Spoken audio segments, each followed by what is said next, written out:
what had been rumored, all along here with the Celtics' interest in Danilo Gallinari seemed to come to fruition. It looks like, again, based on early reports, that one of the sticking points might have been adding that second year, which we had heard yesterday, was reported yesterday that Chicago was willing to do. Celtics apparently are also willing to do it. So this is it. This is your MLE. And I know the reaction's going to be a bit all over the place here. So, Bobby, I'll get your take first. And again, I just do want to caution everybody. It's a taxpayer MLE. That's about as little money as you can give to an established player.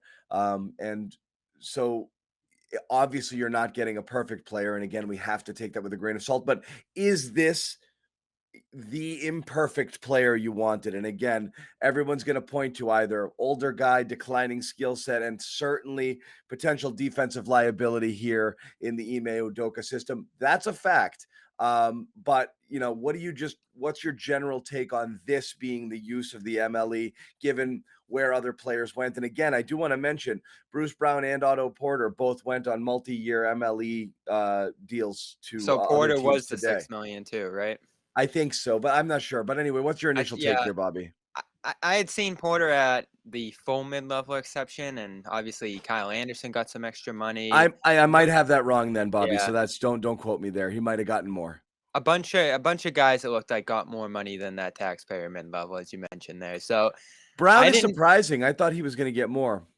Yeah, probably from Brooklyn, but they ended up going with Patty Mills, which was kind of a weird decision if you were picking between those two. But everyone else on my list, except TJ Warren, who's still out there, ended up getting more money. So I didn't have a good gauge on this market. It looked like there was a lot more money out there than it seemed like, especially from the teams. There with always those is. levels. Yeah. And then cap space, these teams with cap space that weren't pursuing stars just had to fill it with something. So you saw Hartenstein go to Orlando for like $8 million a year. And I think McGee got like some decent change from Dallas in the end. And there were a bunch of guys who definitely got more money than I expected here. So in the end, I look at this move and say it's solid.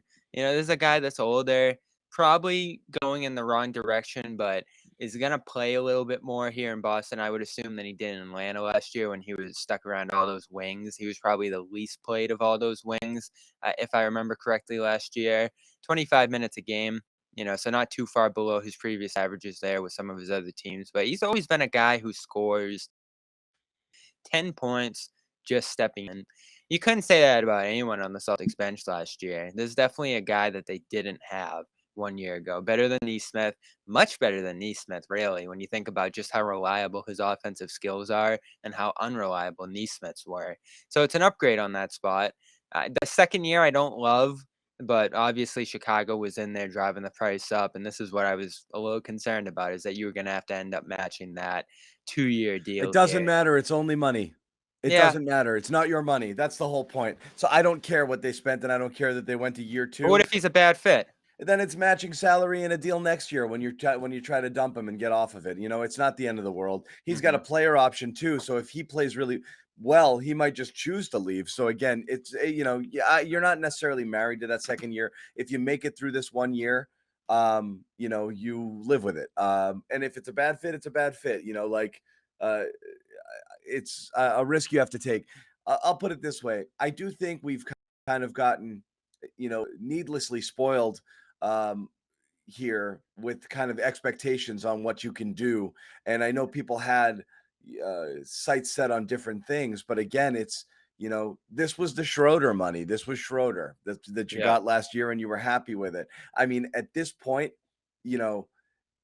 I don't know what better you're getting. And I'm going to go back to a thing that I said, when we were talking after the Celtics, lost in the finals, this weird insistence that everybody has that everybody's got to play defense in order to play on this team is strange. And then Brad Stevens had his press conference and Udoka had his, and they're talking about bringing in guys that fit what they're trying to do and guys that fit what Ime tries to do. And that made us believe that, well, you're going to have to be able to D up to be able to play on this team and crack this rotation. And I kind of railed against that. So I'm going to stick to my guns here.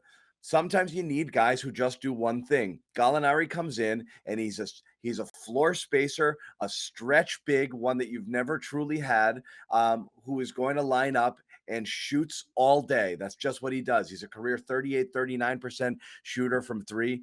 This team desperately needs shooting, desperately needs floor spacing in that second unit. You just got it. So great. That's great. It's a bench scorer.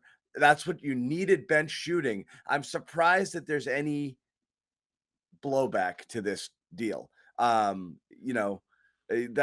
kind of my thinking. Again, can he close for you? Yeah. I mean, when you're down, I guess, and you need shooting, I don't see him in a closing lineup, but you're talking about 20 to 24 minutes off the bench here for a guy who can come in and shoot. Uh, No, there's no downside to it in the regular I have season. to like it. I have to like it. And I know everyone's saying he's a regular season guy. He'll get played off the floor. Look, we get it. That's how it works, but I also again, wonder the overlap with Grant. it's $6 million. Everybody wants a 3-and-D guy. Those guys cost money because everybody wants those guys coming off their bench and filling in there. They're extremely valuable. It's very hard to find somebody who's going to be big enough and quick enough and and can play in a defense like the Celtics employ and also have them be a really good shooter, or at least one you would consider an upgrade over what you currently have. You can find guys who might shoot 34 from three, 35. If they can just get it up to 37, they're fine. Celtics have lived on those guys all of these years. The question is, would you have rather put this towards a Bruce Brown, say, because he signed about a couple hours prior for the same deal pretty much? Yeah, and I loved him. He was at the top of my list. Boston guy, great roller, versatile on the offensive end more than people think, and really pass too. He had some big assist games, even in that Celtics series. I love his game. A little bit shorter, which I don't think matters all that much. He's probably a better defender than Gallinari. Really good defender, in fact. I would have gone in that direction if I had to choose between the two, for sure. But shooting would have been his big concern. And then you look and say, all right, you still have no shooting here. So that's probably the trade-off that the Celtics looked at and said, you get a really solid shooter here, a guy who you know is going to knock these down. I mean, you look at this guy's shooting numbers over the years, they're spectacular. I mean, there aren't many guys who have put up 3-point percentage shooting consistently throughout their careers like this guy has throughout the years. And he can get to his mid-range spot, get to the basket a little bit. He's just an overall rock solid scorer. But is it going in decline? I mean, if you take a step down from these numbers we're looking at here next year, it's not great, but it's still helpful for what you got and what your resources are. So it's hard to hate it. I don't know how you could look at it and hate it. Yeah, it's fine. It's a good signing. Yeah, and I know there's a lot of people who are meh because you're just hoping like it's like the people who looked at my list and were like, "What the hell? Like, who did you want?" that's kind of the point. Is Yeah. you have to be somewhat realistic here with what you're dealing with and what you have, and it's hard to find it. Really, the only type of player that's out there that has got you still have the TJ Warren situation. I know that's a What guy is up with that? the guy everyone's been interested in, but you're talking about someone who's played what, like 5 games in the last 2 That's years? gotta be what it is, right? No one knows what he is at this No point. one knows who this guy is. It's not an accident. You wonder if this guy ends up, forget taxpayer MLE, this guy might be veteran minimum coming back, and you still might be able to land somebody like that. So And remember, he got traded to Indiana for cash. I mean, it's not like he's Yeah. ever been a highly regarded guy. He just had that explosion in the bubble that made everyone go, what is going on here? We've been talking about the shooting situation for years now, and it just hasn't been addressed. Yeah, And the they've certainly problem is tried.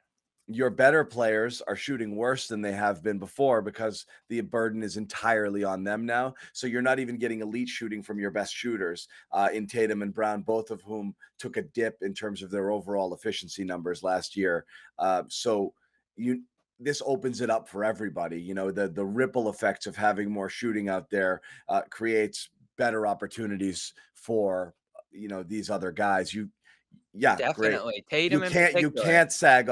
You have teams who are basically just telling you beforehand. So what I'm going to do is let you pass to all these guys and they'll shoot because I don't want you to shoot. That's my game plan. Okay, got it. They're just basically handing you their playbook, and you still have not difficult time. They made the finals, but you still recognize that there's really nothing you can do there. You can move the ball great and pass it and hope for one of those really hot shooting games. But at the end of the day, it's Marcus, it's Al, it's Derek White. It's guys who are kind of not Yeah, the we've been guys you want. starving Yeah. for this, so it's hard to Yeah. hate it. They were a different team when Grant was rolling at that spot. This is why I called him the swing factor on the team. If he was hitting those threes, the offense looked willing and able to function.